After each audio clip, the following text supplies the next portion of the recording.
हर माता बहन का ख्याल रखना अपने घर में। जिस घर की स्त्रियां सुबह से शाम तक मुस्कुराती रहती, हंसती रहती हैं, उस घर में लक्ष्मी की कभी कमी नहीं होती। जिस घर के पुरुष उल्टा पुल्टा कर्म करके, आचरण गलत करके अपने घर की स्त्रियों को रुलाते रहते हैं, उस घर से लक्ष्मी रूठ जाती है। इसलिए अपनी माता बहन को रुलाना मत, वाइफ को भी दुखाना मत। तुम्हारे देश का प्रधानमंत्री अपनी बूढ़ी माँ के दर्शन के लिए जाता था, आशीर्वाद लेता था, इसलिए वो इतना आगे बढ़ा।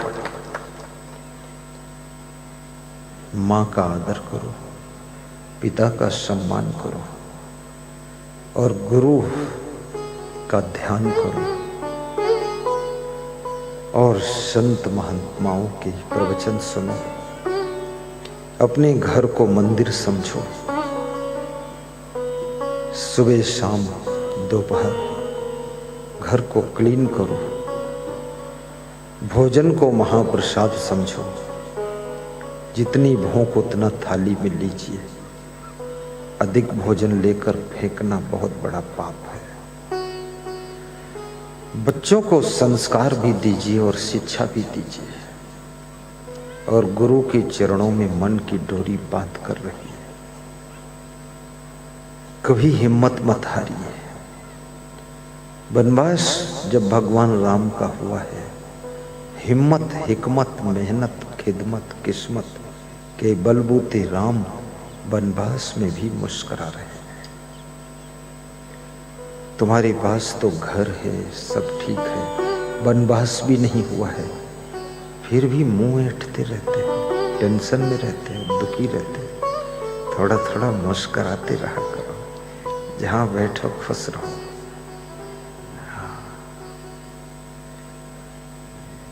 बहू को भी चाहिए कि अपने सास ससुर को देख करके मुस्कुराइए कि हम किस्मत वाली है जो हमें सास ससुर कवच कुंडल की तरह मिले हुए। सास ससुर के पांव छू। ये मॉडर्न लाइफ मत जियो। मॉडर्न में ही मर्डर होता है। मॉडर्न मत रखो, ये मर्डर होगा। आप तो हमारी प्राचीन जो संस्कृति है, भारतीय संस्कृति, देव संस्कृति, और जो हमारे देश की धार्मिक संपदा है, उसके अनुसार जीवन जियो, उसके अनुसार अपनी महिमा को भूलो मत। एक बात ये भी याद रखो, तुम अजर अमर अविनाशी आत्मा हो। ये शरीर तो ऊपर का कब्र है, शरीर तो पिंजरा है। ये पिंजरा धीरे धीरे पुराना हो रहा है, धीरे धीरे बुढ़ापा आ रहा है। असली पंछी तो ये चेतन स्वरूप आत्मा ही है। इस शरीर को एक दिन ये चेतन आत्मा छोड़ेगा, त्याग करेगा, और ये आत्मा पंछी जाकर के दूसरी जगह जन्म लेगा। मनुष्य जीवन ही एक ऐसा जीवन है जिसमें तुम कर्म कमाई कर सकते हो, जन्म जन्म के भाग्य को बना सकते हो। जो कुछ मिला है तुम्हारे ही कर्मों का फल है। जो आगे फिर मिलेगा उसकी तैयारी करने का अवसर है।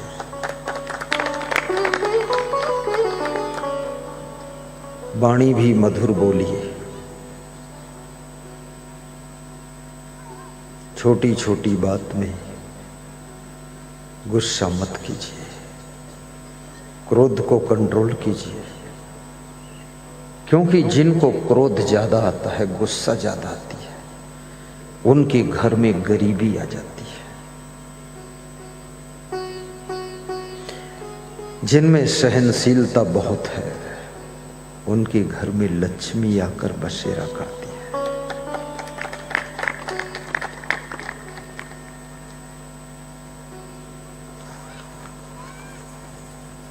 दारिद्र्यनाशनम दानम, दान करने से दरिद्र का नाश होता है। किसी मंदिर में जाना, कुछ श्रद्धा सुमन दान करना, तीर्थ में जाना, वहां भी कुछ दान करना, महाकालेश्वर के दर्शन करने जाना, वहां भी कुछ दान करना, भंडारा करना। भंडारा खाना तो सब जानते हैं, भंडारा करना कोई कोई जानते हैं। जय। भंडारा भी करो। गुरु के आश्रम जाओ, वहां भंडारा कर दो। यहां से दाल चावल बांध कर ले जाओ, नहीं नहीं, बस वहीं खरीद लो, वहीं कर दो जितना लगे। 2 महात्मा रहते आश्रम में, 2 महात्मा का भंडारा कर दो। कोई जरूरी थोड़े 2000 महात्मा हो।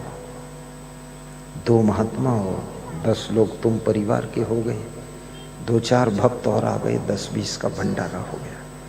तुम्हारा भाव तो है, और क्या चाहिए। कोई 50,000 लोगों का भंडारा करना, भंडारा उतनी क्षमता नहीं तो कम लोगों का करना। हमारे आश्रम से फोन आया जागेश्वर यादव का, लखनऊ आश्रम से, कि हम आपके आश्रम में भंडारा करना चाहते हैं। तो हमने कहा वहाँ जो संत उससे निवेदन करो। निवेदन किया सुखपाल दास से, तो उसने फोन किया ये भंडारा करना चाहते हैं। तो पहले मेरे मन में इच्छा हुई मना कर दो, फिर मैंने सोचा पहली बार कोई व्यक्ति पूछा है। वो आश्रम भी हमारे पास में 6-7 महीने से ही है, पहली बार। तो हमने कहा क्यों करना चाहते? बोले मेरा लड़का पागल था, भाग जाता था, रातों रात उसको ही ढूंढता रहता था। 10 साल हो गए, परेशान हो गए, सो नहीं पाए। 6 महीने आपके चरणों में ध्यान लगाया, रोज प्रवचन सुना, और रोज यहां जब तुम रहते थे लखनऊ आश्रम में, तो मैं दर्शन के लिए आता था। कभी दूध लाता था, कभी कुछ लाता था। बोले मेरे लड़के का माइंड ठीक हो गया, इसी खुशी में भंडारा करना चाहिए। तो मैंने कहा कर दो। बोले यहाँ 2 ही संत हैं। मैंने कहा 2 का ही कर दो। बोले इसमें तो 150 रुपये में ही हो जाएगा। हमने कहा चाहे 20 रुपये में हो जाए, कर दो आप। तो 150 रुपये में भंडारा हो गया। तो 2 साधु कितना खाएगा? सुखपाल दास और त्रिभुवन दास। अब लखनऊ में बहुत से भक्त हैं, वो सभी भक्त सोच रहे हैं कि हम भी भंडारा कर दें। तो महीने में दिन तो 30-31 ही होते हैं, और भक्त है हजारों। तो छोड़ो, बात खत्म कर दो। पूरे साल के 365 दिन का बंटवारा कर लो, एक तारीख ले लो और भंडारा कर दो। 2 साधु में क्या फर्क है? और जब हम आए 25 साधु लेकर, 30 साधु लेकर, तो भंडारा बंद कर दो, कम खर्चा हो। नहीं तो हमारी मंडली तो फिर ज्यादा माल छकेगी। 25 साधु में भी ज्यादा खर्चा नहीं, एक टाइम का भोजन बस, वही ज्यादा से ज्यादा 60, 70, 80 रुपये लगते हैं। चावल दाल रोटी। महाकाल में जाकर भी भंडारा कर दो। भंडारा जो करता है उसके घर में भंडाफोर नहीं होता। अन्नदान सबसे बड़ा दान माना गया है। अभी प्रयागराज में जो कुंभ हुआ था पिछली बार, तो उसमें एक भक्त गया था मध्य प्रदेश का। तो मेरे से कह रहा था रात में मैं सोया था तो ठंडी लग रही थी, तो कोई आया तो नई रजाई उड़ाकर चला गया, और सवेरा हुआ जब घंटी बजी तो रजाई उठाकर चला गया। सवेरे रजाइयां सब स्टॉक कर दी जाती थी। बोले ऐसी सेवा हुई है। 20,000 प्रयाग कुंभ मेला के नर नारी निःशुल्क प्रेम से भंडारा खाते थे। उज्जैन कुंभ में आप जाइए, अनेक साधु संत भंडारा कर रहे हैं, अनेक भक्त भंडारा कर रहे हैं, अनेक समाज वालों की तरफ से भंडारा हो रहा है। प्रयागराज में, उत्तर प्रदेश प्रयागराज में कुंभ मेला आने वाला है, 2024 में आएगा, जिसमें आपका कैंप लगेगा और जिस कैंप में भंडारा होगा और रात्रि विश्राम की भी व्यवस्था होगी और किसी से वहां शुल्क नहीं मांगा जाएगा और पंथ नहीं पूछा जाएगा किस पंथ के, ये भी नहीं पूछेंगे तुम्हारा कौन गुरु, तुम्हारा कोई गुरु हो ना हो या तुम खुद ही गुरु हो, तो कोई भी हो, जाति पाति मत पंथ मजहब संप्रदाय कुछ नहीं, आईडी फाईडी कुछ नहीं देखी जाएगी। आप अपने कैंप में आइए, रात्रि विश्राम करिए, त्रिवेणी संगम में डुबकी लगाइए, अपने कैंप में सुबह दोपहर शाम भोजन नाश्ता लीजिए और प्रेम से रहिए, पूरे मेला का दर्शन कीजिए, कोई चिंता करने की जरूरत नहीं।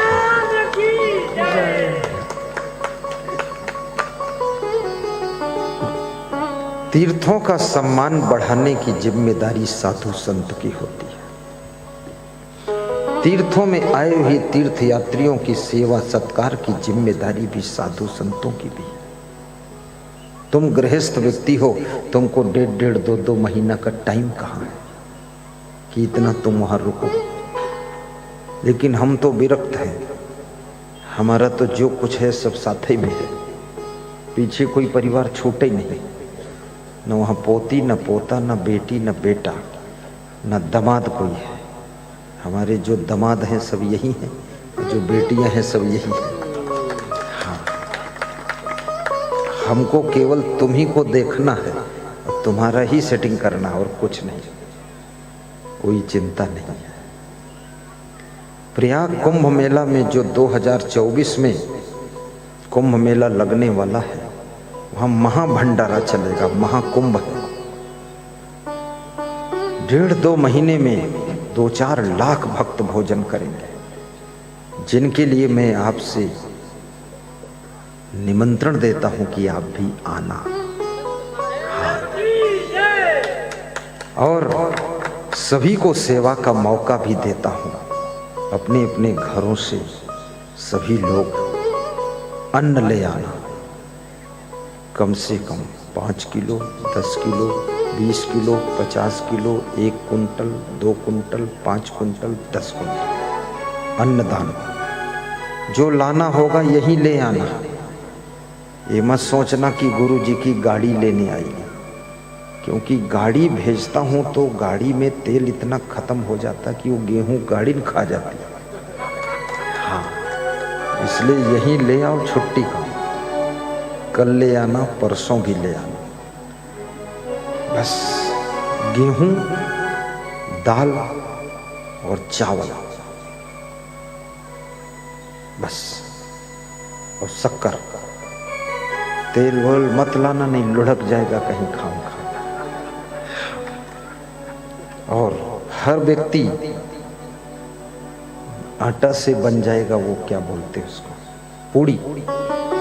और सब्जी के लिए हर व्यक्ति को ज्यादा नहीं, कम से कम 100 रुपये दान देना है, जिससे सब्जी और तेल आ जाए।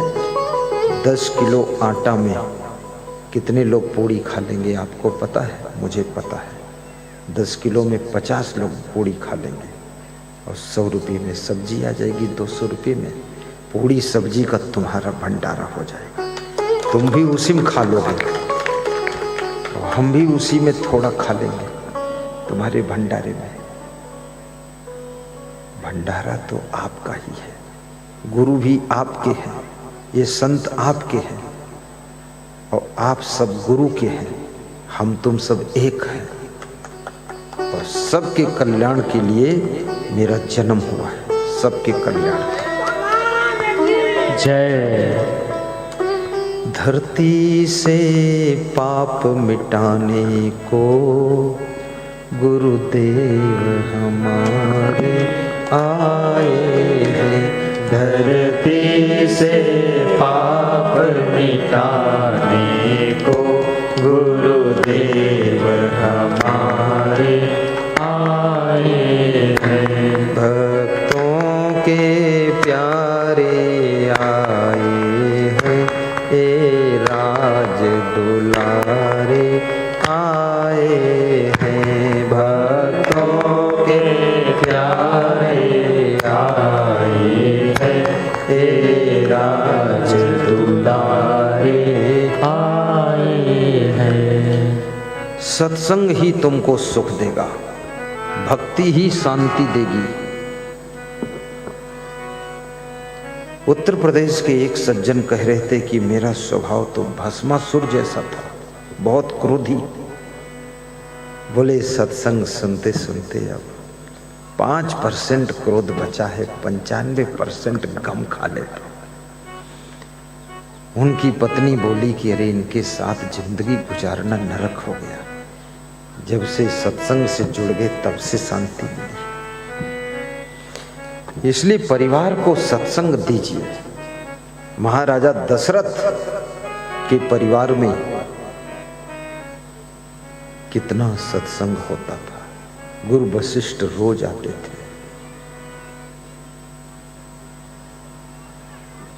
विश्वामित्र आते थे। वही सत्संग का ज्ञान जब राम का वनवास होता है तो राम जिद नहीं करते हैं, क्रोध नहीं करते हैं, मुस्कुरा कर वनवास स्वीकार कर लेते हैं। राजपाट के लिए लड़ाई नहीं होती है।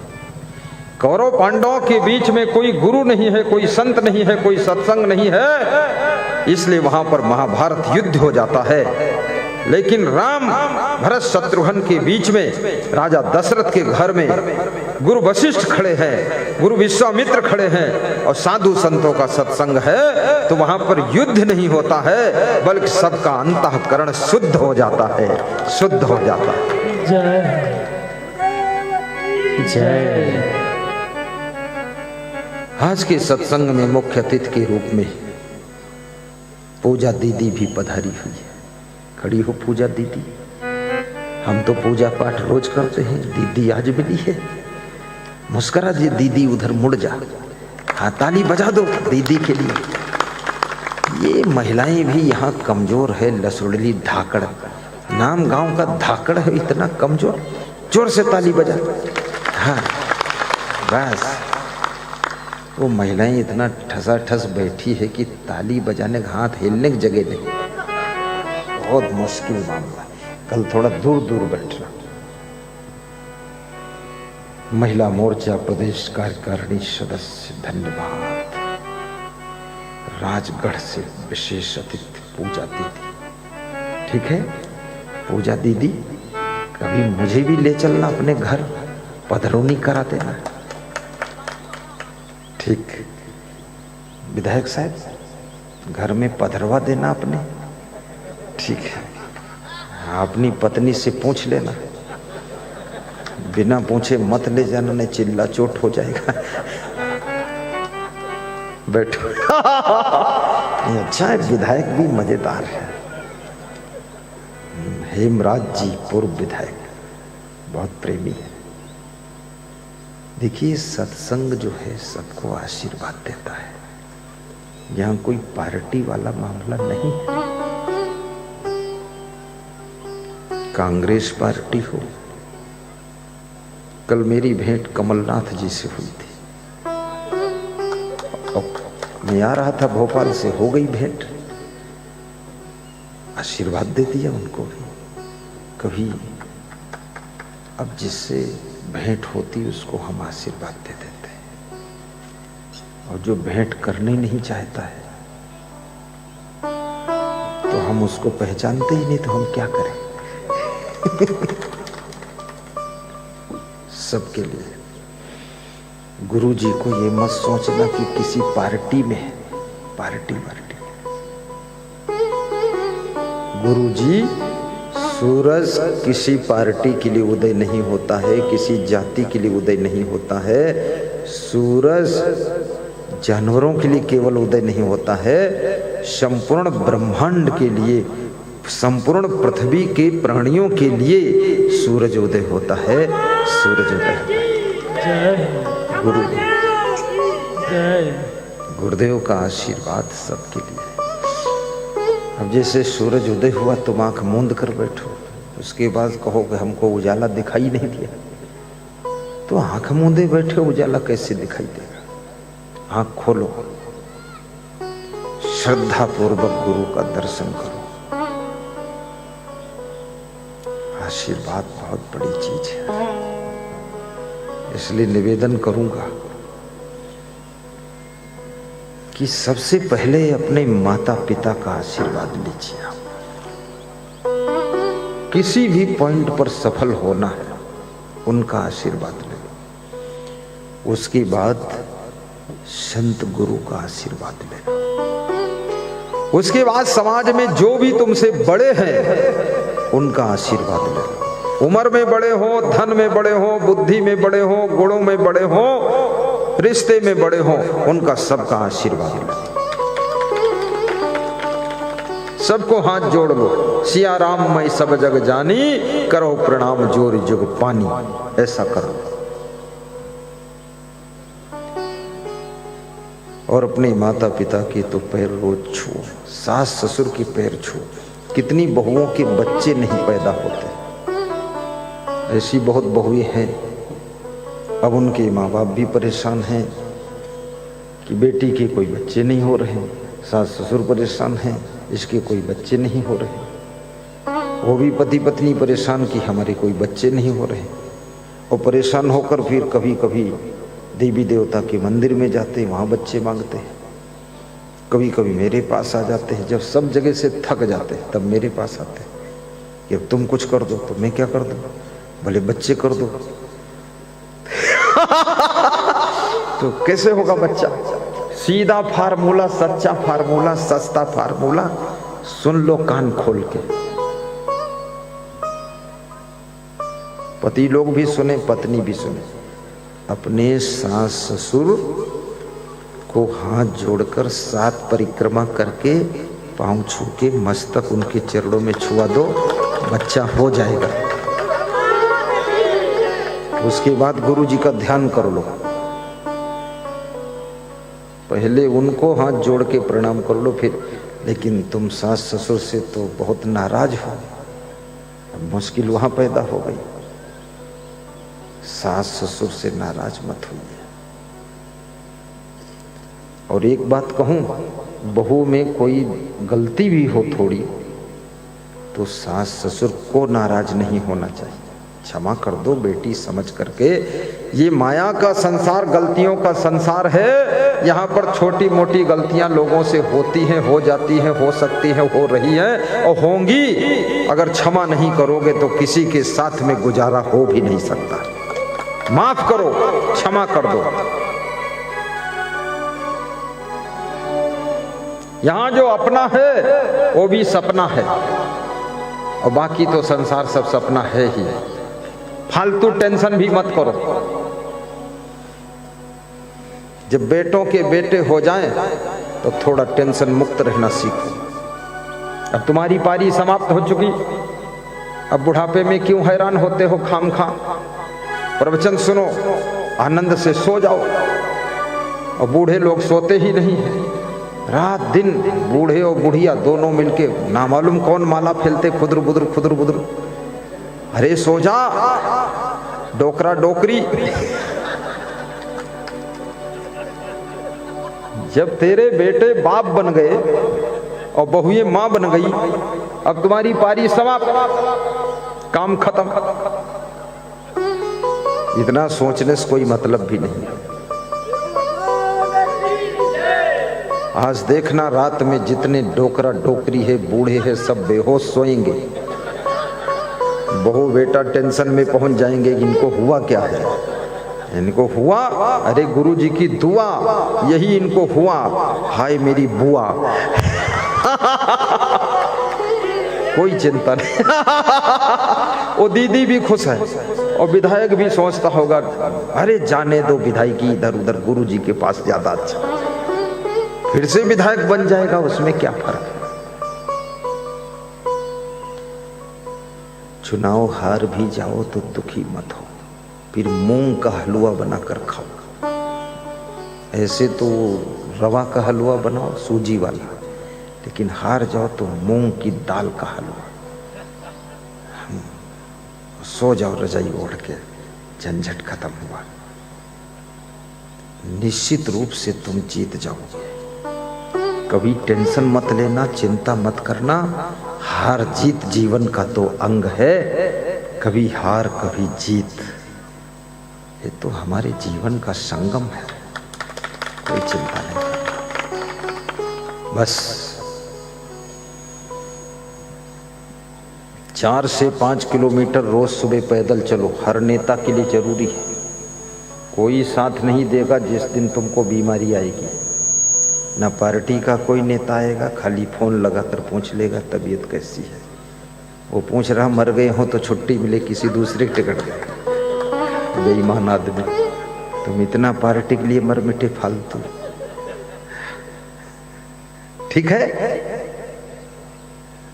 जैसे मैं बहुत बिजी रहता हूँ, लेकिन सुबह सब संतों को लेकर और भक्तों के साथ में 5 किलोमीटर 2.5 किलोमीटर जाना और 2.5 आना, 4-5 किलोमीटर पैदल चलता हूँ। बड़े सुख की नींद आती। जिनको नींद ना आती हो उनकी सबसे सस्ती दवा, तेज चाल में सुबह सुबह पैदल चलो 5 किलोमीटर। खूब नींद आएगी, खूब भूख लगेगी, खूब पाचन तंत्र सही रहेगा। और लेटे लेटे प्रवचन सुनो, खूब नींद आएगी। प्रवचन चलता रहेगा, तुम सो जाओगे। लेटे लेटे ध्यान लगाओ, ध्यान में सो जाओ। बैठे बैठे ध्यान लगाओगे, कमर में दर्द होगा। ध्यान को मन से करना है कि शरीर से करना। लेट जाओ, लंबा मच्छरदानी लगा लो, मच्छर भी न काटे, उसके भीतर ध्यान करो, फिर देखना क्या आनंद आता है। आप सभी का जीवन मंगलमय हो। सभी भक्त अपने अपने घर में एक एक दान डिब्बा रखना और नित्य गुरु का ध्यान करना, नित्य पूजा करना। एक एक फोटो माता पिता का घर में लगाना, एक एक फोटो वीरों का लगाना और गुरु की तस्वीर हर कमरे में लगाना। महान संत की तस्वीर तुम्हारे घर में कभी अला बला नहीं रहेगी और नित्य दान करने से दरिद्र नहीं रह जाएगा। इसमें बहुत से भक्त बैठे हैं ऐसे जो नित्य दान करते, उनके घर का दरिद्र दूर हुआ। और नित्य प्रवचन भी सुनिए और नित्य माता पिता के पैर छूइए। और माता पिता से क्रोध मत करिए, सास ससुर से क्रोध मत करिए, अपनी पत्नी से भी मुंह मत फुलाइए और पति को तंग मत करिए। और गुरु के भजन भी गाइए, फिर देखना घर में जो सुख बरसेगा। घर भी नया बनेगा, बड़ा बनेगा, धनवान बन जाओगे, उन्नति शुरू हो जाएगी। संस्था की ओर से इधर दान पात्र मिलते, जो मार्केट में 70 रुपये का मिलता है, वो दया भाव से संस्था तुमको 50 रुपये में ही देती है। मैं खुद ही 70 रुपये मंगाया था, अपने लिए जरूरत है, तो फिर थोक कंपनी से बात करवाया, तो उसमें भी 12 रुपये संस्था का चला जाता है, खर्चा होता है हर डिब्बा पर। वो मिलेगा ही नहीं उतने में, डायरेक्ट दिल्ली से आता है, उसमें फिर भी 12 रुपये हमारा लगता है। अरे हमने कहा 12 जाने दो, पूरा जाने दो, लेकिन सबके घर में शांति। और डब्बा जब गुरु जी तुमको मिले तो उनके कर कमलों में भेंट करना। उसी राशि से भंडारा कुंभ मेलों में चलेगा और उसी पुण्य से तुम्हारे घर का दरिद्र दूर होगा।